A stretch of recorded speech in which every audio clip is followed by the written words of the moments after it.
ಕಮಲವಾಣಿ ವಿಶೇಷ ಸಂಚಿಕೆ 2003 ಸುಜಾತಾ ಭಟ್ ಫೋಟೋ ನೀವು ನೋಡ್ತಾ ಇದ್ದೀರಿ. ಸುಜಾತಾ ಭಟ್ ಫೋಟೋ ಸಮೇತ ಪ್ರಿಂಟ್ ಆಗಿರುವ ಆರ್ಟಿಕಲ್ ಇದು. 2003ರಲ್ಲಿ ರಿಪ್ಪನ್ಪೇಟೆಯಲ್ಲಿ ಪ್ರಭಾಕರ್ ಜೊತೆ ಜೀವನ ನಡೆಸ್ತಾ ಇದ್ದಾಗ ಇವರ ಶ್ವಾನ ಪ್ರೀತಿಗೆ ಈ ಆರ್ಟಿಕಲ್ ಪ್ರಕಟ ಆಗಿತ್ತು. ಪ್ರಭಾಕರ್ ಬಾಳಿಗ ಜೊತೆಗಿನ ಫೋಟೋ ನೀವು ನೋಡ್ತಾ ಇದ್ದೀರಾ. ಸುವರ್ಣ ನ್ಯೂಸ್ ಎಕ್ಸ್ಕ್ಲೂಸಿವ್ ಆಗಿ ನಿಮ್ಮ ಮುಂದೆ ತರ್ತಾ ಇದೆ. ಇದೇ ಸುಜಾತಾ ಭಟ್ ಇದೇ 2003ರಲ್ಲಿ ಸಿಬಿಐನಲ್ಲಿ ಸ್ಟೆನೋಗ್ರಾಫರ್ ಆಗಿದೆ ಅಂತ ಹೇಳಿದ್ರು. ಹಾಗಾದ್ರೆ ಶಿವಮೊಗ್ಗದಲ್ಲಿ ಈಕೆ ಏನ್ ಮಾಡ್ತಾ ಇದ್ರು? ಪ್ರಭಾಕರ್ ಬಾಳಿಗ ಜೊತೆ ಲಿವ್ ಇನ್ ನಲ್ಲಿ ರಿಲೇಶನ್ಶಿಪ್ ನಲ್ಲಿ 2003ರಲ್ಲಿ ರಿಪ್ಪನ್ಪೇಟೆಯಲ್ಲಿ ಇವರಿದ್ದಾರೆ ಅನ್ನೋದಾದ್ರೆ ಸಿಬಿಐನಲ್ಲಿ ಕೋಲ್ಕತ್ತಾದಲ್ಲಿ ಕೆಲಸ ಮಾಡೋದಕ್ಕೆ ಹೇಗೆ ಸಾಧ್ಯ?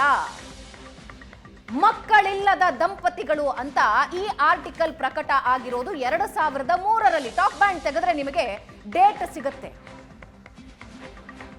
ಕಮಲವಾಣಿ ವಿಶೇಷ ಸಂಚಿಕೆ 2003ರಲ್ಲಿ ಪ್ರಕಟವಾಗಿರೋ ಆರ್ಟಿಕಲ್ ನಲ್ಲಿ ಸುಜಾತಾ ಭಟ್ ಮತ್ತು ಪ್ರಭಾಕರ್ ದಂಪತಿಗಳು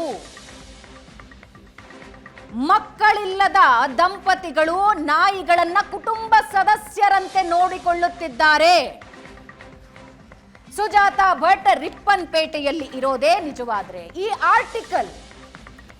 ಆರ್ಟಿಕಲ್ ಪ್ರಕಟ ಆಗಿರೋದು 2003ರಲ್ಲಾದ್ರೆ ಕೋಲ್ಕತ್ತಾದಲ್ಲಿ ಸ್ಟೆನೋಗ್ರಾಫರ್ ಆಗಿ ಕೆಲಸ ಮಾಡೋದಕ್ಕೆ ಹೇಗೆ ಸಾಧ್ಯ?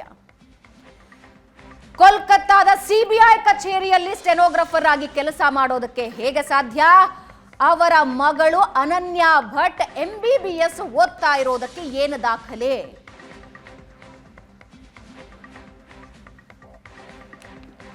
2025ರವರೆಗೆ ಪ್ರಭಾಕರ್ ಬಾಳಿಗ ಜೊತೆ ಜೀವನ ನಡೆಸ್ತಾ ಇದ್ದ ಸುಜಾತಾ ಭಟ್ ಹೇಳಿದ್ದು 2023ರಲ್ಲಿ ನನ್ನನ್ನು ತಲೆಗೆ ಹೊಡೆದ್ರು, ನನ್ನನ್ನು ಕಿಡ್ನಾಪ್ ಮಾಡಿದ್ರು, 3 ತಿಂಗಳು ನಾನು ಕೋಮಾದಲ್ಲಿದ್ದೆ, ಎಚ್ಚರ ಆದಾಗ ಬೆಂಗಳೂರಿನಲ್ಲಿದ್ದಿದ್ದು ನಿಜವಾ? ರಿಪ್ಪನ್ಪೇಟೆಯಲ್ಲಿದ್ದಿದ್ದು ನಿಜವಾ? ಕೋಲ್ಕತ್ತಾದ ಸಿಬಿಐ ಕಚೇರಿಯ ಸ್ಟೆನೋಗ್ರಾಫರ್ ಆಗಿ ಕೆಲಸ ಮಾಡ್ತಾ ಇದ್ದಿದ್ದು ನಿಜವಾ? ಸೋಷಿಯಲ್ ಮೀಡಿಯಾದ ಮುಂದೆ, ಮಾಧ್ಯಮದ ಮುಂದೆ ಅಂಗಲಾಚಿ ಬೇಡಿದ ಸುಜಾತಾ ಭಟ್ ಹೇಳ್ತಾ ಇರೋದು ಯಾವುದು ನಿಜ?